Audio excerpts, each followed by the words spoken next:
The Picture in the House by H.P.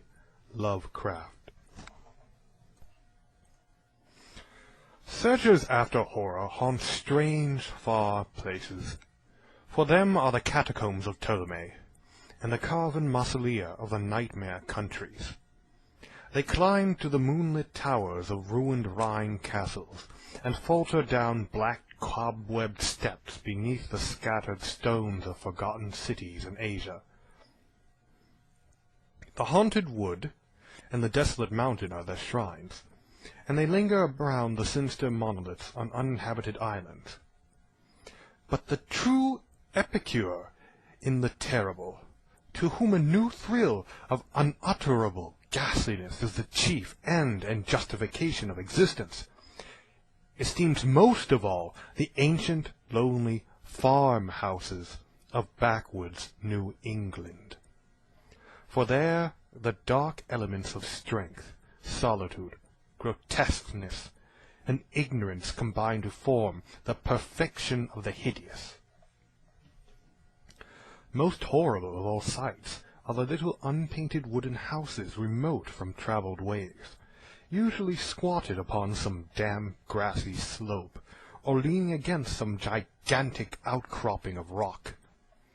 200 years and more they have leaned or squatted there, while the vines have crawled and the trees have swelled and spread.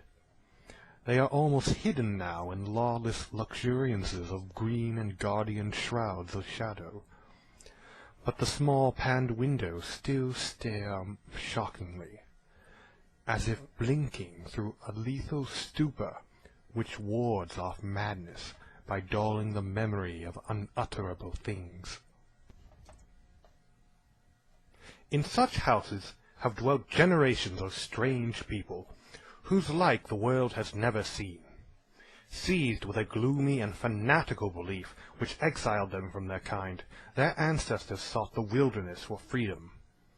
There the scions of a conquering race indeed flourished, free from the restrictions of their fellows, but cowered and in appalling slavery to the dismal phantasms of their own minds.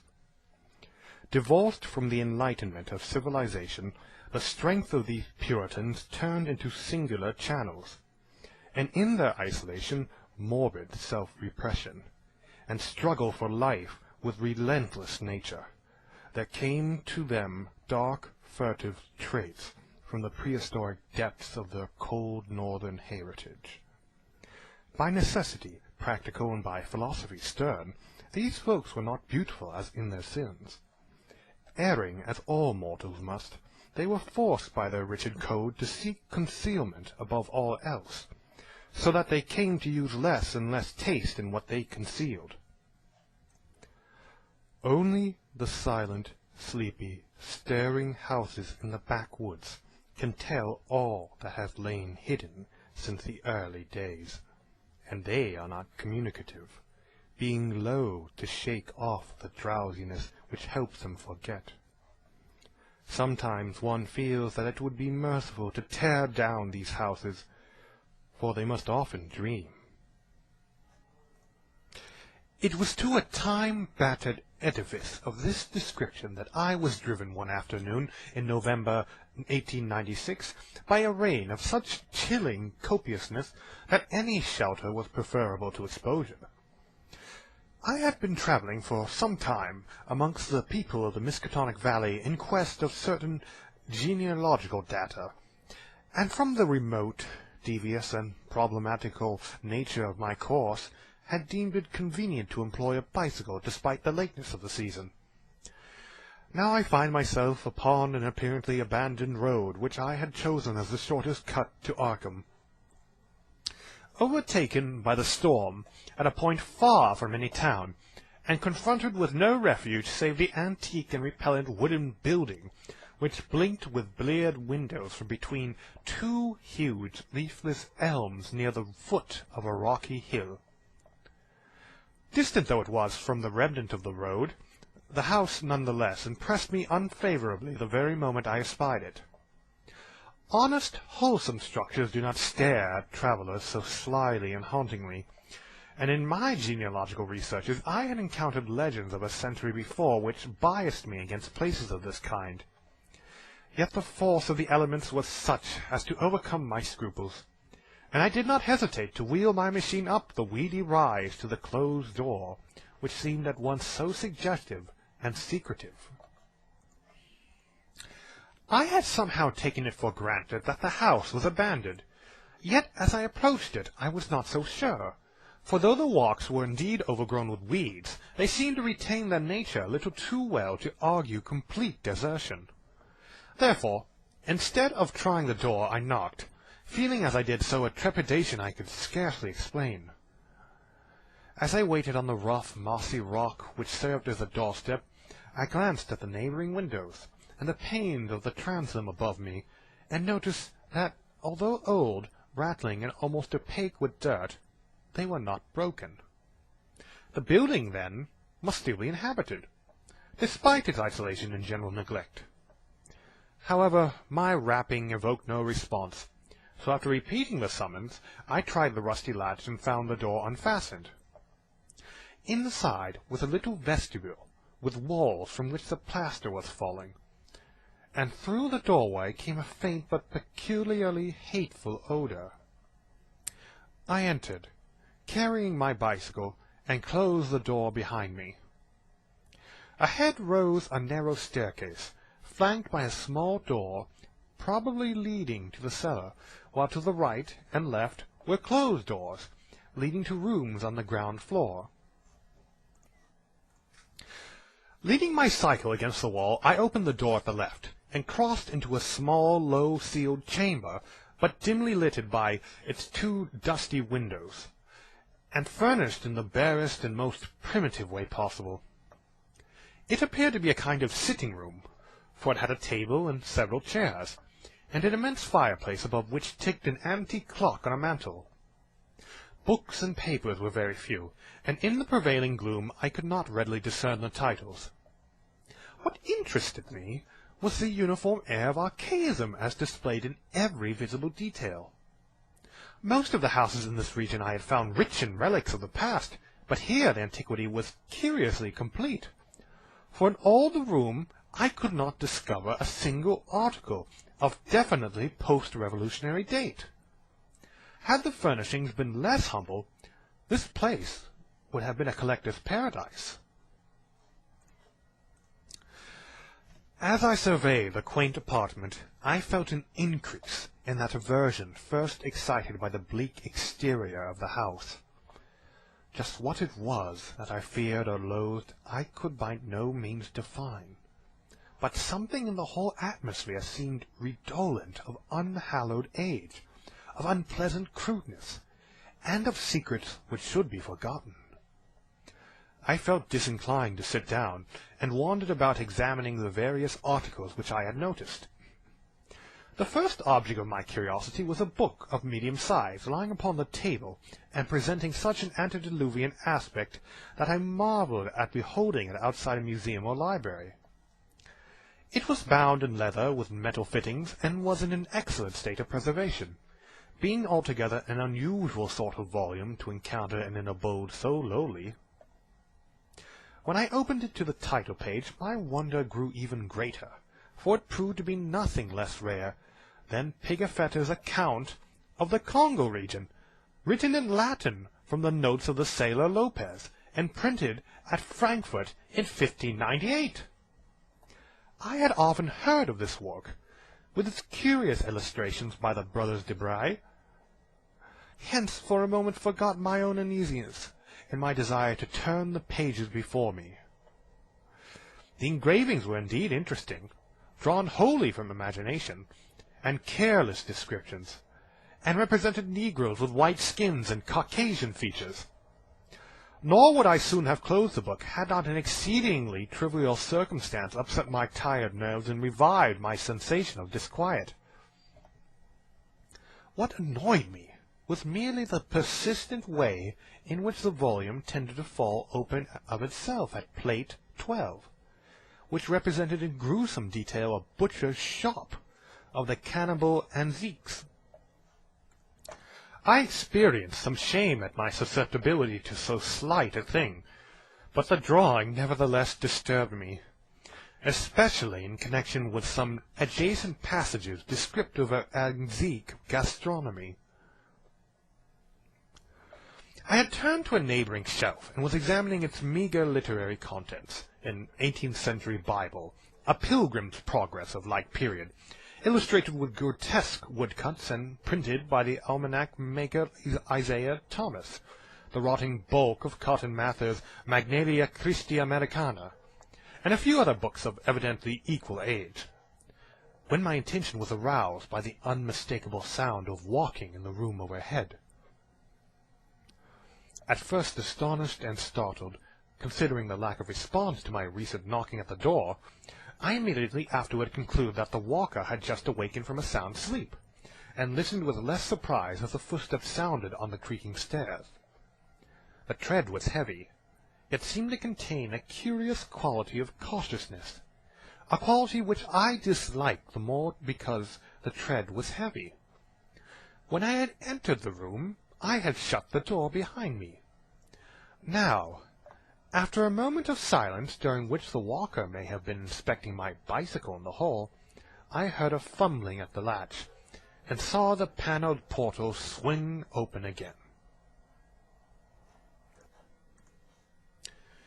In the doorway stood a person of such singular appearance that I should have exclaimed aloud but for the restraints of good breeding. Old, white-bearded, and ragged, my host possessed a countenance and physique which inspired equal wonder and respect. His height could not have been less than 6 feet, and despite a general air of age and poverty, he was stout and powerful in proportion. His face, almost hidden by a long beard which grew high on the cheeks, seemed abnormally ruddy and less wrinkled than one might expect, while over a high forehead fell a shock of white hair, little thinned by the years. His blue eyes, though a trifle bloodshot, seemed inexplicably keen and burning. But for his horrible unkemptness, the man would have been as distinguished-looking as he was impressive. This unkemptness, however, made him offensive despite his face and figure. Of what his clothing consisted I could hardly tell, for it seemed to me no more than a mass of tatters surmounting a pair of high, heavy boots, and his lack of cleanliness surpassed description. The appearance of this man, and the instinctive fear he inspired, prepared me for something like enmity, so that I almost shuddered through surprise and a sense of uncanny incongruity when he motioned me to a chair and addressed me in a thin, weak voice, full of fawning respect and ingratiating hospitality. His speech was very curious, an extreme form of Yankee dialect that I had thought long extinct, and I studied it closely as he sat down opposite me for conversation. "Casting the rain, be ye?" he greeted. "Glad ye was nigh the house and had the sense to come right in. I cal'late I was asleep, else I'd a heard ye. I ain't as young as I used to be, and I need a powerful sight of naps nowadays. Travelin' fur? I ain't seed many folks along this road since they took off the Arkham stage." I replied that I was going to Arkham, and apologized for my rude entry into his domicile, whereupon he continued, "Glad to see ye, young sir. New faces is scarce round here, and I ain't got much to cheer me up these days. Guess you hail from Boston, don't you? I've never been there, but I can tell a town man when I see him. We had one for district schoolmaster in '84, but he quit suddenly, and no one ever heard on him since." Here the old man lapsed into a kind of chuckle, and made no explanation when I questioned him. He seemed to be in an aboundingly good humor, yet to possess those eccentricities which one might guess from his grooming. For some time he rambled on with an almost feverish geniality, when it struck me to ask him how he came by so rare a book as Pigafetta's Regnum Congo. The effect of this volume had not left me, and I felt a certain hesitancy in speaking of it. But curiosity overmastered all the vague fears which had steadily accumulated since my first glimpse of the house. To my relief, the question did not seem an awkward one, for the old man answered freely and volubly. "Oh, that African book? Captain Ebenezer Holt traded me that in '68. Him as was killed in the war." Something about the name of Ebenezer Holt caused me to look up sharply. I had encountered it in my genealogical work, but not in any record since the Revolution. I wondered if my host could help me in the task at which I was laboring, and resolved to ask him about it later. He continued. "Ebenezer was on a Salem merchantman for years, and picked up a sight of queer stuff in every port. He got this in London, I guess. He used to buy things at the shops. I was up to his house on the hill trading horses when I see this book. I relished the pictures, and so he gave it to me on a swap. 'Tis a queer book. Here, leave me get on my spectacles." The old man fumbled among his rags, producing a pair of dirty and amazingly antique glasses with small octagonal lenses and steel bows. Donning these, he reached for the volume on the table and turned the pages lovingly. "Ebenezer could read a little of this. 'Tis Latin, but I can't. I had 2 or 3 schoolmasters read me a bit, and Passum Clark, him they say got drowned in the pond. Can you make anything out of it?" I told him that I could, and translated for his benefit a paragraph near the beginning. If I erred, he was not scholar enough to correct me, for he seemed childishly pleased at my English version. His proximity was becoming rather obnoxious, yet I saw no way to escape without offending him. I was amused at the childish fondness of this ignorant old man for the pictures in a book he could not read, and wondered how much better he could read the few books in English which adorned the room. This revelation of simplicity removed much of the ill-defined apprehension I had felt, and I smiled as my host rambled on. "Queer how pictures can set a body thinking. Take this one here near the front. Hey, you ever see trees like that, with big leaves a-flopping over and down? Them men, them can't be niggers. They do beat all. Kinder like Injuns, I guess, even if they be in Africa. Some of these here critters look like monkeys, or half monkeys and half men.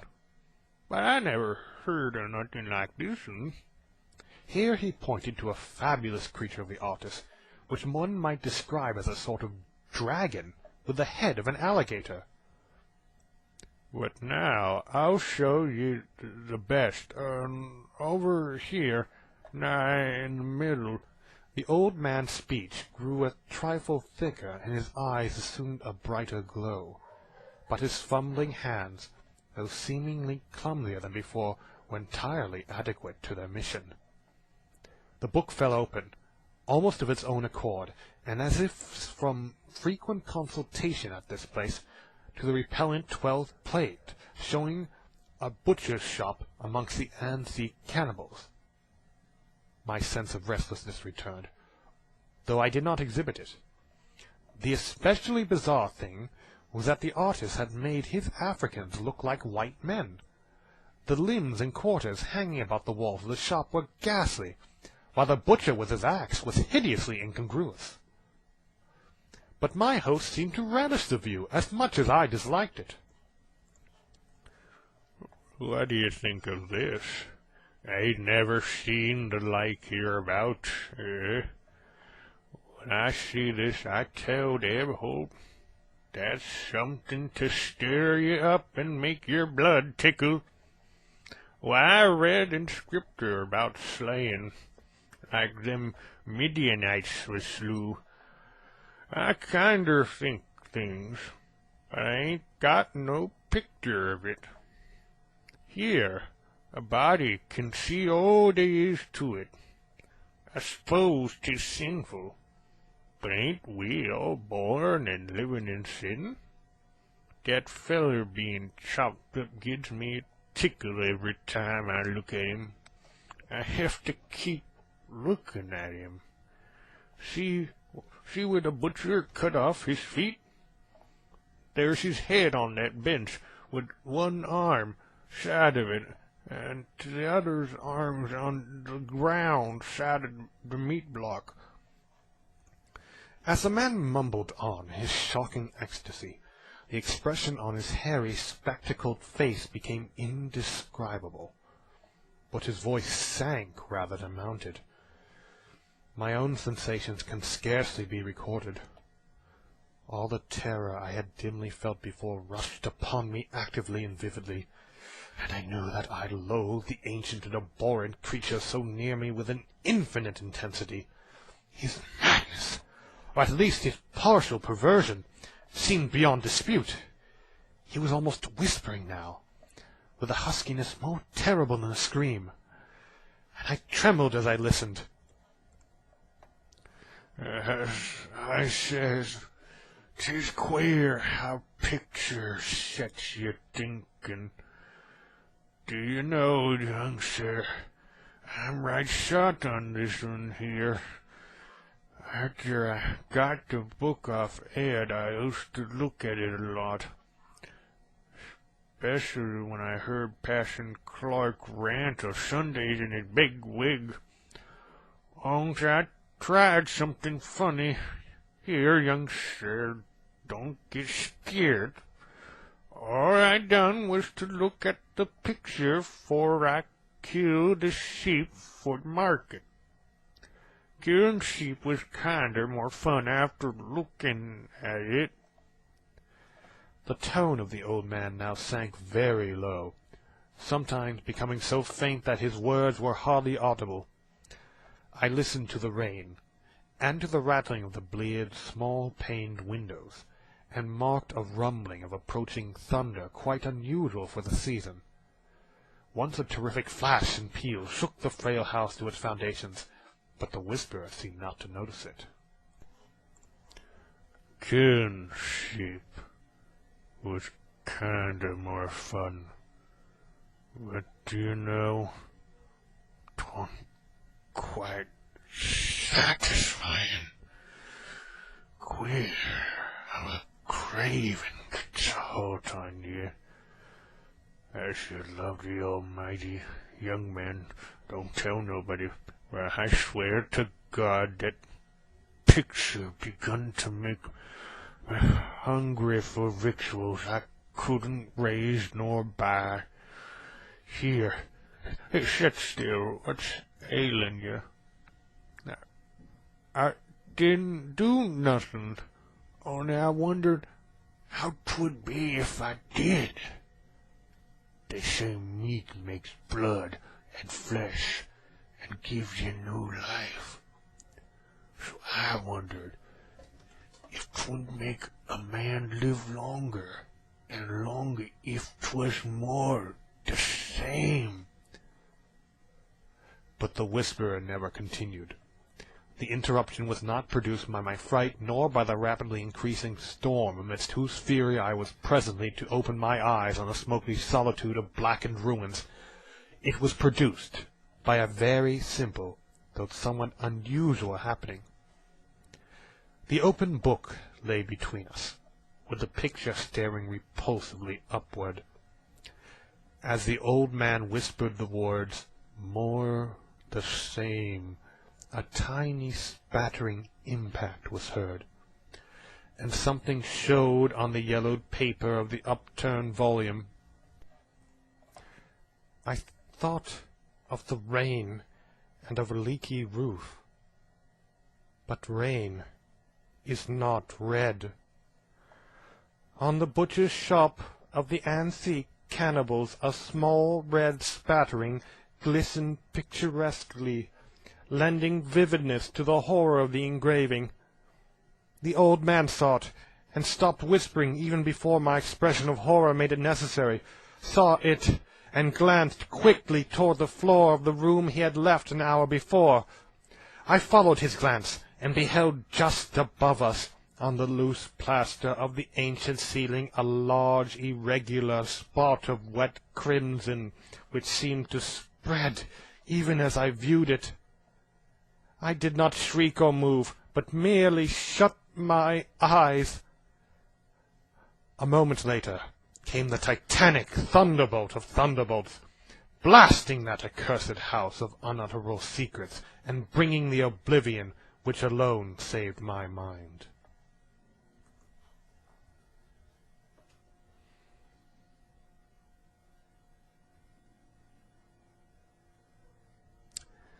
This has been a reading of The Picture in the House by Howard Phillips Lovecraft.